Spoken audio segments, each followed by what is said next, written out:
pumps from Dr. Ayla. Ito na yung pangatlo. I have the EB30 and EB50. Now, this is the EB60. May kasama na siyang storage bag. In the box, it also includes the product brochure and yung nipple measuring guide. Maganda to kasi magkahiwala yung cover niya. Minsan kasi isang pump lang yung dinadala ka, so hindi siya bulky sa bag. This is the pump. Hello, it's color pink! Ang ganda niya! Ang ganda ng pagka-pink niya.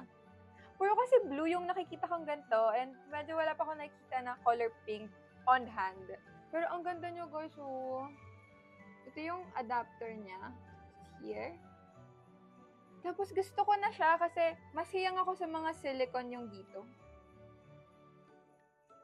Sobrang hina lang ng motor niya. Hindi ko narinig. Parang halos wala kang marinig. It goes up to level 12. Wow. Meron siyang 3 modes. Natin buksan. Paano ito buksan? Pwede ko naman basahin yung manual. Ayan. Cool guys. Hindi siya yung traditional valve. Bago yung valve nyo, it looks like this. So it has 1, 2, 3, 4, and 5. 5 parts. Not including the flange. And hanggang 6 ounces siya.